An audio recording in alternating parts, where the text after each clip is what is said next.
السلام علیکم۔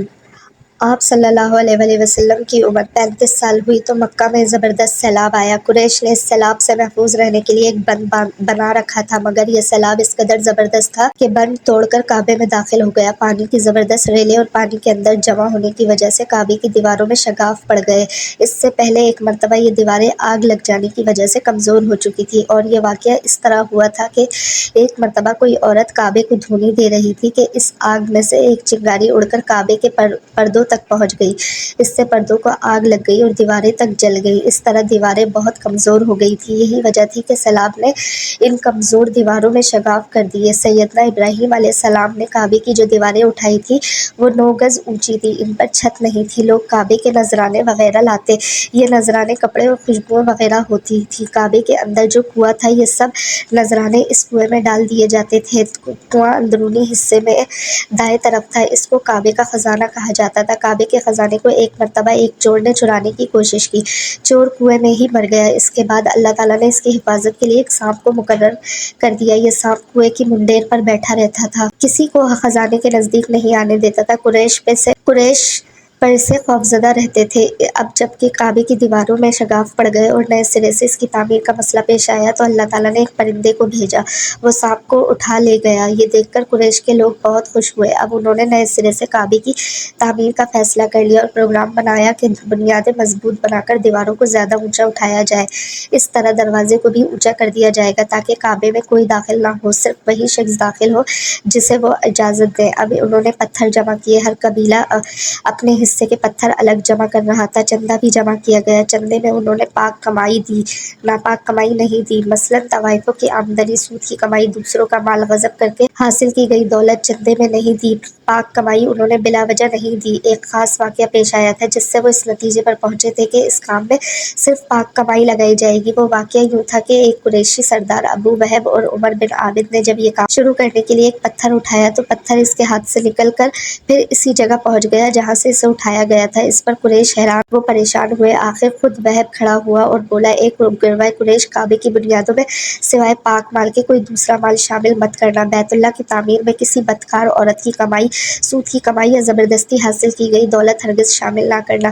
یہ واحد نبی کریم صلی اللہ علیہ وآلہ وسلم کے والد حضرت عبداللہ کا ماموں تھا اور وہ اپنی قوم میں ایک شریف آدمی تھا۔ جب قریش کے لوگ خانہ کعبہ کی تعمیر کے لیے پتھر ڈھونڈ رہے تھے تو ان کے ساتھ نبی کریم بھی پتھر ڈھونڈنے میں مصروف تھے۔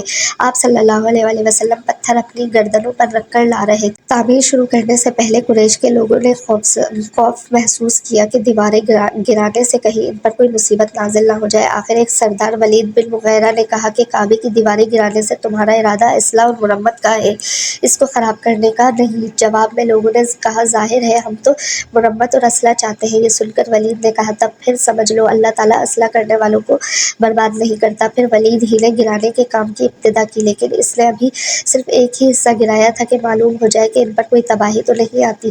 جب وہ رات خیریت سے گزر گئی تو دوسرے دن سب لوگ اس کے ساتھ شریک ہو گئے اور پوری عمارت گرا دی، یہاں تک کہ اس کی بنیاد تک پہنچ گئی۔ یہ بنیاد حضرت ابراہیم علیہ السلام کے ہاتھ سے رکھی گئی تھی۔ حضرت ابراہیم نے بنیادوں میں سبز رنگ کے پتھر رکھے تھے۔ پھر یہ پتھر اونٹ کے کوہان کی طرح کے تھے اور ایک دوسرے سے جڑے ہوئے تھے۔ ان لوگوں کے لیے ان کو توڑنا بہت مشکل ثابت ہوا۔ دائیں کونے کے نیچے سے قریش کو ایک تحریر ملی۔ وہ تحریر سریانی زبان میں لکھی تھی۔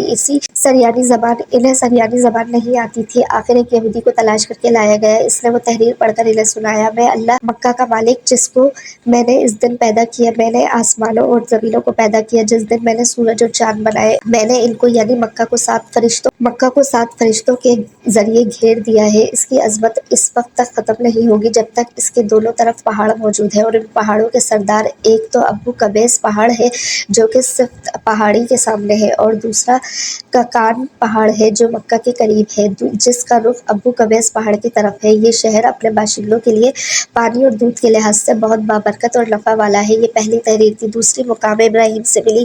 اس میں لکھا تھا کہ مکہ اللہ تعالیٰ کا محترم اور معزز شہر ہے، اس کا رزق 3 راستوں سے اس میں آتا ہے۔ یہاں 3 راستوں سے مراد قریش کے 3 تجارتی راستے ہیں، ان راستوں سے کافی آتے جاتے تھے۔ تیسری تحریر اس سے کچھ فاصلے سے ملی۔ اس میں لکھا تھا، جو بھلائی بوئے گا لوگ اس پر شک کریں گے، یعنی اس جیسا بننے کی کوشش کریں گے، اور جو شخص رسوائی بوئے گا وہ رسوائی اور ندامت پائے گا۔ تم برائی کر کے بھلائی کی آس لگاتے ہو، ہاں یہ ایسا ہی ہے جیسے کنکر یعنی کانٹے دار درخت میں کوئی انگور تلاش کرے۔ یہ تحریر کعبے کے اندر پتھر پر کھدی ہوئی ملی۔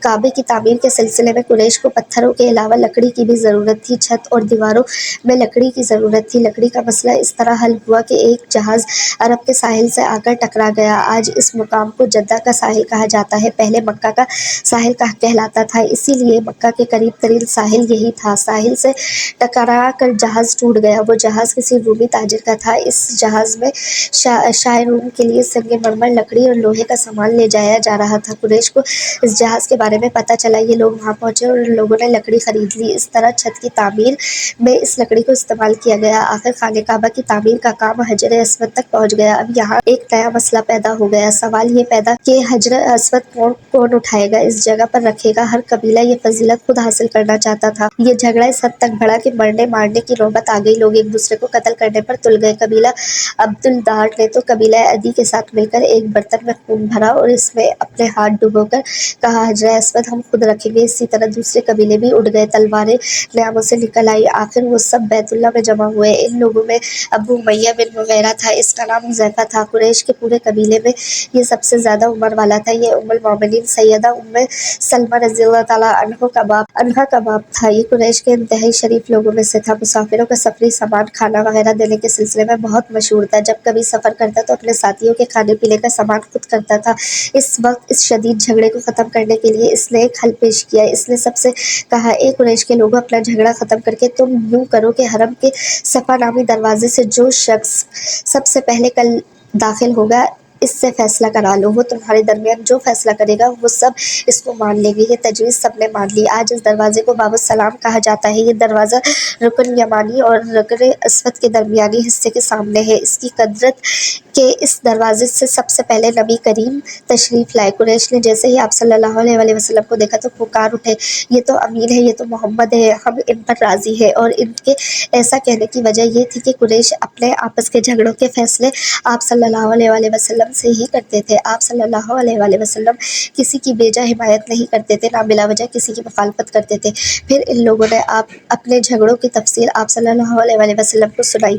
ساری تفصیل سن کر آپ صلی اللہ علیہ وسلم نے فرمایا ایک چادر لے آؤ۔ وہ لوگ چادر لے آئے۔ آپ صلی اللہ علیہ وسلم نے اس چادر کو بچھایا اور اس میں دست مبارک سے حجر اسود کو اٹھا کر اس چادر میں رکھ دیا۔ اس کے بعد آپ نے ارشاد فرمایا کہ قبیلے کے لوگ اس چادر کا ایک ایک کنارہ پکڑ لیں، پھر سب مل کر اس کو اٹھائیں۔ انہوں نے ایسا ہی کیا۔